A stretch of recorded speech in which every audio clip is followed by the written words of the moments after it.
You're listening to the Daily Sales Tips Podcast, and I'm your host, Scott Ingram. Here we are at tip number 210, and we haven't missed a day.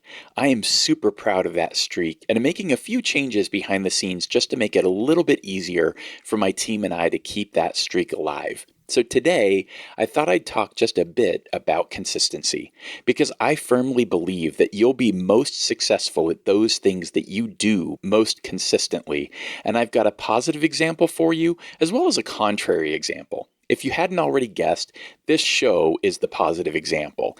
It has continued to grow consistently since we launched in January, and there are a lot of other sales podcasts out there. For the last couple of years now, I've maintained a list of every active sales podcast I can find, and that list is currently over 200 shows strong. If you want to check that out, you can click over to dailysales.tips/210, and I'll have a link in there for you. What's super impressive is that of those hundreds of shows on Spotify, for example, this show is the third most popular sales podcast. And the two shows above it have been around for 3 and 4 years respectively.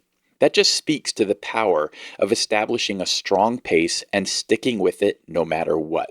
My counterexample is my triathlon training. I mentioned a couple of months ago that I was going to train for a triathlon that is now next Sunday, the 25th.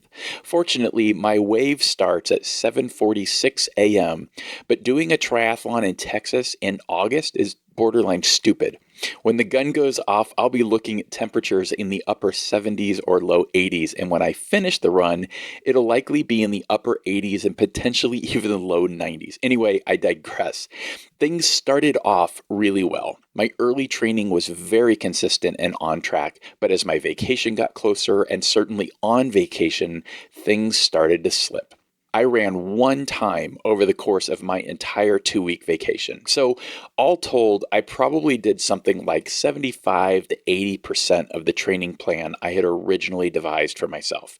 Now, I'll still finish. It's only a sprint triathlon, so I'm not really worried about that. But it's kind of like hitting your quota and doing 102% when you know you could have done way more. It all comes back to consistency, because all of these things are long games. The sales year is, well, a year.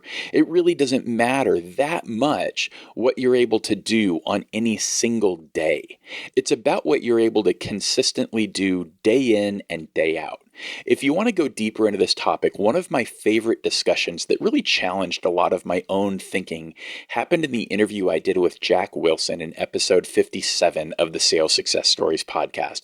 Definitely worth a listen if you want to learn more about a different model that is all about consistency in a very manageable sort of way. Now, before I sign off today, I'd like to thank you.